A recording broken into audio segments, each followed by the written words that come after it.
Más allá de la vibrante cultura y paisajes de México, se esconden historias de cárteles de drogas, crímenes violentos y corrupción. Desde presuntos secuestros hasta accidentes evitables, estas son 5 historias de turistas estadounidenses que murieron en México. Únete a nosotros y descubre los desconcertantes detalles de sus últimos momentos.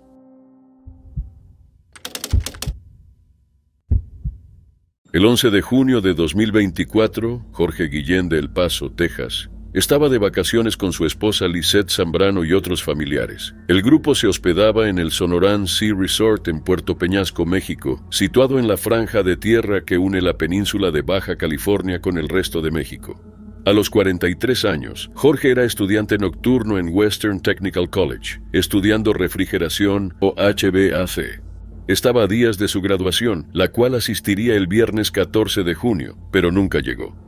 Lo que se suponía iba a ser unas vacaciones relajantes con amigos y familia, de repente se convirtió en una horrible tragedia. Esa noche del martes 11 de junio, Jorge y su esposa Lisette, de 35 años, pasaban tiempo en la piscina del resort con la prima de Lisette y su novio. Estuvieron en la piscina unos 20 minutos, pero se estaba oscureciendo y Jorge quería ir a la playa también. Jorge y Lisette dejaron la piscina y fueron a la playa. La pareja se sentó y conversó en la arena, disfrutando la vista. Después de un rato, decidieron regresar al resort con sus amigos y familiares. Al regresar, encontraron a su hijo y su prima en el jacuzzi del lugar. Decidieron unirse a ellos y se metieron allí por un rato. Las burbujas acababan de encenderse. Después de un tiempo, su hijo y prima salieron del jacuzzi. Jorge y Lisette decidieron quedarse y relajarse un poco más. No sabían que el peligro acechaba. Finalmente, Lisette salió del agua y se sentó en el borde de la piscina. Todo estaba tranquilo, al menos por el momento. 10 minutos después, Jorge miró a su esposa, soltando una exclamación, tanto de asombro como de terror. Lisette no tuvo que preguntarse la razón, también sintió la descarga eléctrica. En un instante, Jorge Guillén, de 43 años, se desplomó. A pesar de sentir las continuas descargas eléctricas, Lisette saltó hacia adelante. Tenía que ayudar a su esposo, tenía que sacarlo del agua. Pero apenas logró tocar el cuerpo de su esposo, antes de que la descarga eléctrica la incapacitara también. La mujer se dio cuenta de que ya no podía moverse. Entonces comenzó a rezar para que Dios los ayudara a ambos. Luego, solo hubo oscuridad. En ese momento, mientras Lisette se desmayaba, los amigos y familiares de la pareja, así como otros huéspedes del resort, notaron que algo andaba mal. Observaban con horror cómo Jorge Guillén se hundía en el fondo del jacuzzi, inmóvil. Para entonces, la mujer también estaba inconsciente. La gente se apresuró a ayudar a la pareja. Algunos comenzaron a rezar mientras otros actuaban, pero cada intento de sacarlos del jacuzzi fue inútil. Los posibles rescatistas también recibían descargas. El tío de Lisette logró sacar a la mujer del agua. No tenía pulso y alguien comenzó la RCP. Mientras tanto, la gente luchaba por salvar a Jorge, pero las descargas eran increíblemente fuertes y él estaba en el fondo, haciendo su rescate muy difícil. Para colmo, al personal del resort le tomó unos 10 minutos activar el interruptor de emergencia del jacuzzi. Varios familiares envolvieron un palo de metal en toallas y lograron empujar a Jorge hacia el borde del jacuzzi. Finalmente lograron sacar al hombre del agua, pero ya no respiraba. Lisette fue reanimada después de la descarga. Sufrió quemaduras consistentes con electrocución y estaba en estado crítico. Fue trasladada a un hospital en Arizona. Varias horas después, al recuperar la conciencia, la mujer pudo escuchar a unas enfermeras hablando. Cuando una de ellas dijo, su esposo no lo logró, supo que lo peor había ocurrido. Después de recuperarse de sus heridas, Lisette Zambrano decidió presentar una demanda en el Tribunal del Condado de El Paso contra Casago LLC, facilitador del alquiler vacacional. Según Lisette, ella y su esposo fueron electrocutados por un cableado defectuoso que envió una corriente eléctrica al agua. La mujer también alega que un guardia de seguridad cercano no ayudó cuando se le pidió que apagara la corriente del jacuzzi. Lisette está demandando al resort por $1 millón. Quiere que alguien se haga responsable de la muerte de su esposo y también evitar que algo así le ocurra a otra persona.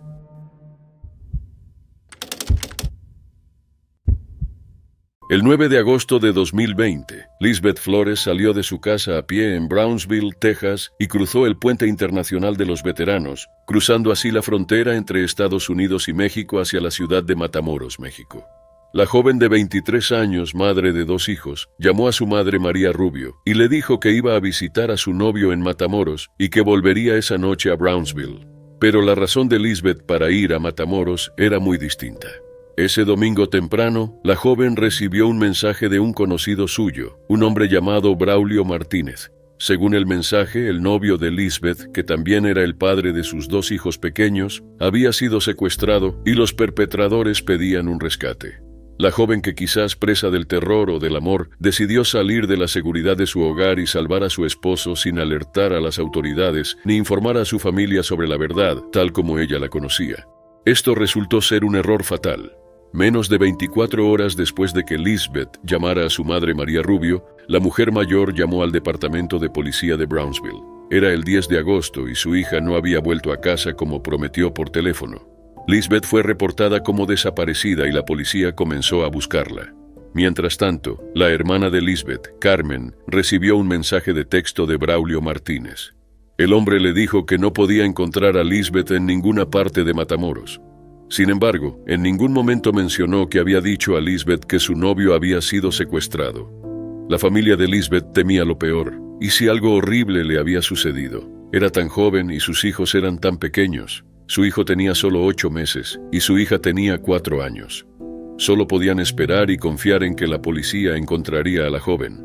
La policía encontró a Lisbeth Flores solo un día después de que fue reportada como desaparecida. La encontraron en un campo de hierba cerca de un sitio de construcción en Matamoros, México. Estaba sin camisa, tumbada boca arriba en el campo. Tenía una horrible herida en la cara, le faltaba parte del cuero cabelludo. Y para hacer las cosas aún más terribles, todos los dientes de Lisbeth habían sido arrancados de su boca. La joven estaba muerta, y todo apuntaba a una muerte muy violenta. Los investigadores coincidieron en que la mujer había sido torturada, sufriendo a manos de un individuo muy perturbado. Lisbeth murió por un traumatismo contundente en la cabeza. Una roca cubierta de sangre fue descubierta cerca de su cuerpo, pero el culpable había dejado suficiente evidencia. Braulio Martínez fue arrestado en su casa el 18 de agosto, poco más de una semana después de que las autoridades descubrieran el cuerpo de Lisbeth. La Fiscalía del Estado de Tamaulipas acusó al hombre del asesinato de Lisbeth Flores. Según un funcionario de la ley anónimo, Braulio Martínez fabricó la historia del secuestro para atraer a la joven a cruzar la frontera, con el motivo del brutal crimen siendo un robo. No está claro cómo conocía Lisbeth a Braulio Martínez. Lo que sí sabemos es que Martínez es un delincuente sexual convicto. Pasó 4 años en una prisión estatal en Huntsville después de declararse culpable de 2 cargos de agresión sexual a un menor. Fue liberado en 2010. La familia de Lisbeth tuvo que crear una página de GoFundMe para recaudar dinero para el funeral de la joven. El gobierno mexicano ofreció asistencia a la familia para el regreso de Lisbeth, pero una funeraria local finalmente intervino para ayudar a la familia en duelo.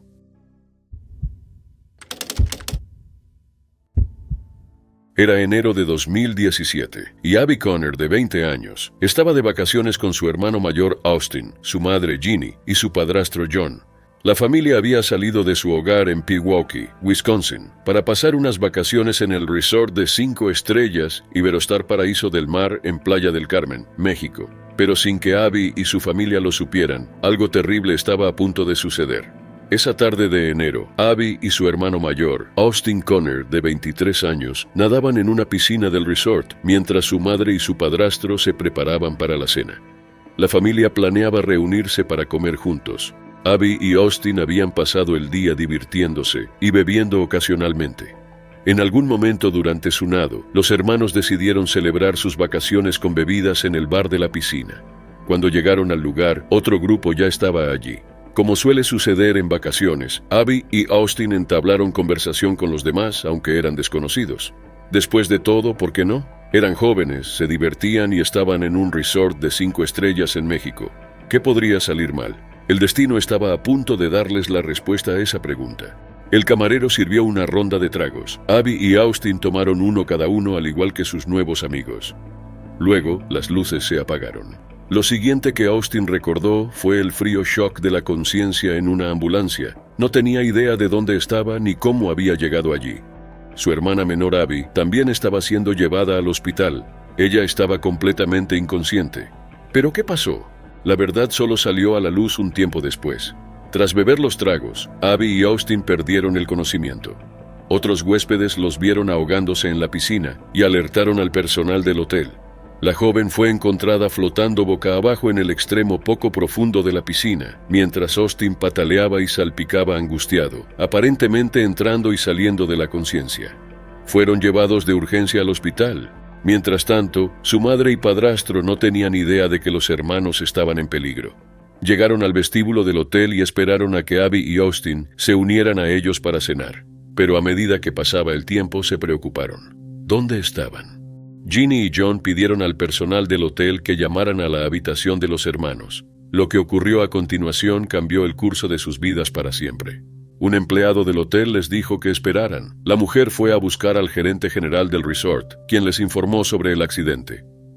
Cuando Ginny y John llegaron al hospital, descubrieron que el nivel de alcohol en sangre de los hermanos era muy alto en el momento del incidente, 3 veces el límite en su estado natal de Wisconsin.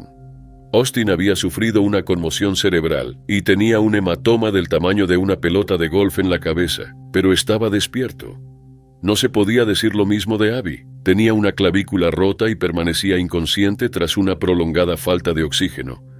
Ginny y John estaban desesperados por ayudar a su hija, pero cuando los médicos les dijeron que debía ser trasladada a una unidad de cuidados intensivos en Cancún y exigieron un pago de $6,371 más un depósito de $10,000 para el hospital de Cancún antes de trasladarla, los padres se encontraron en una situación desesperada. Tuvieron que encontrar otra solución. Al día siguiente, Abby fue finalmente trasladada en avión a un centro de trauma en Fort Lauderdale, Florida. Pero los médicos la declararon con muerte cerebral a su llegada. Como la joven siempre había expresado un fuerte deseo de ser donante de órganos, su cuerpo se mantuvo con soporte vital hasta encontrar receptores adecuados. En los días posteriores a la tragedia, la familia de Abby intentó presentar un informe policial sobre el incidente. Pero sus intentos fueron infructuosos. La policía mexicana insistió en que la causa de muerte fue ahogamiento accidental, pero la familia tenía dificultades para creer esto. Después de recuperarse, Austin dijo que sospechaba que habían sido drogados, pero según una investigación multipartita liderada por The Journal Sentinel de Milwaukee, algo aún más turbio podría estar en juego en la muerte de Abby. Varias personas se presentaron y hablaron con The Sentinel sobre sus propias experiencias de desmayos tras beber pequeñas o moderadas cantidades de alcohol en resorts en Playa del Carmen y Cancún. El informe documentó relatos angustiosos de turistas estadounidenses que fueron robados o asaltados después de ser incapacitados por lo que parecía ser alcohol adulterado o envenenado.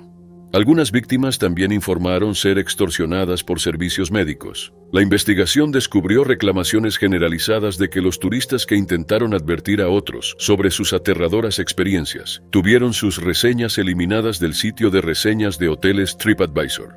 Más tarde, en 2017, las autoridades mexicanas allanaron 31 resorts y confiscaron 10,000 galones de alcohol ilícito de una destilería ilegal en Playa del Carmen.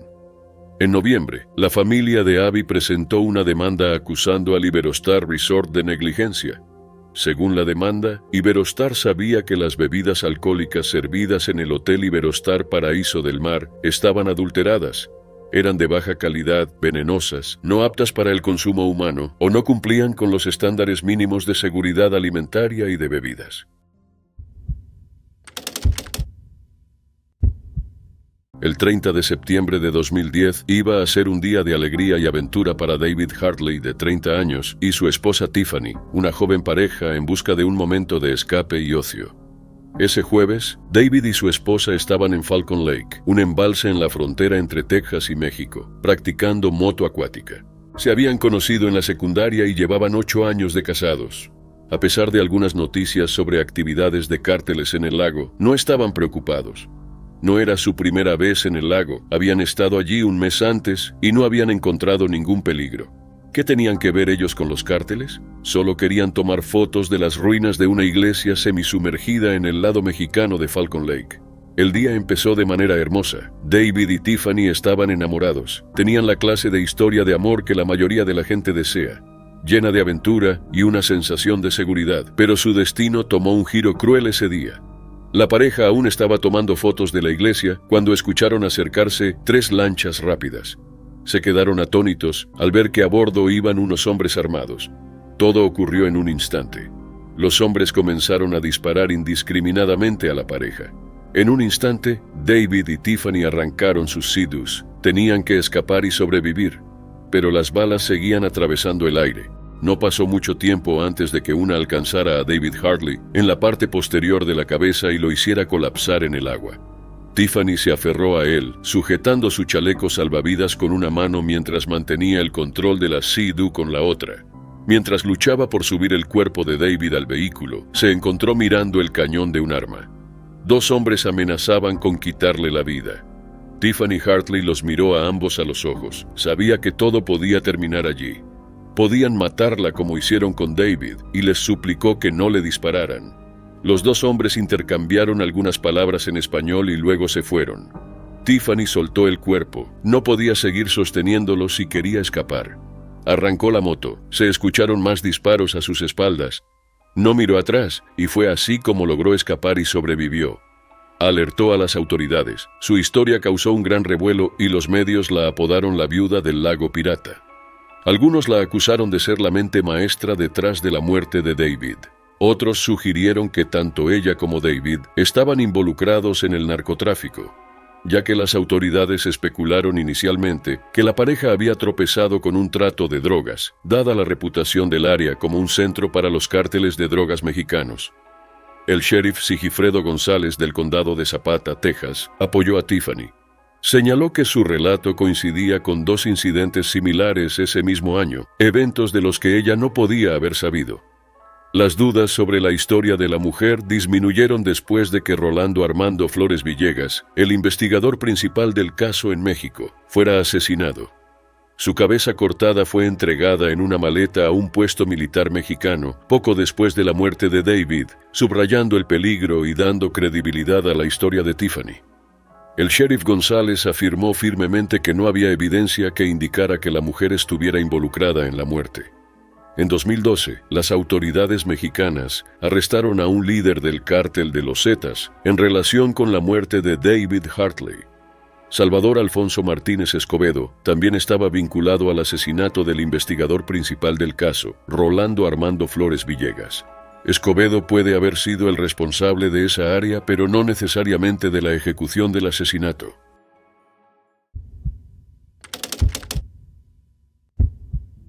El 7 de julio de 2018, Tatiana Mirutenko, de 27 años, y su esposo James Hoover estaban de vacaciones en Ciudad de México.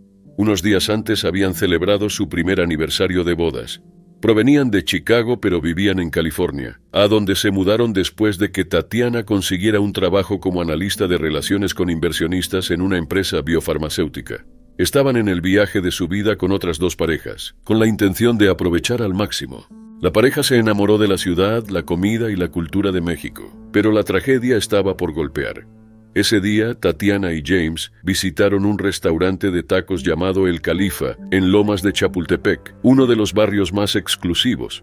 Estaban acompañados por 2 de sus amigos. La comida era importante para Tatiana. Era una gran aficionada a la gastronomía y la comida era una de las razones por las que Ciudad de México le causó tan buena impresión.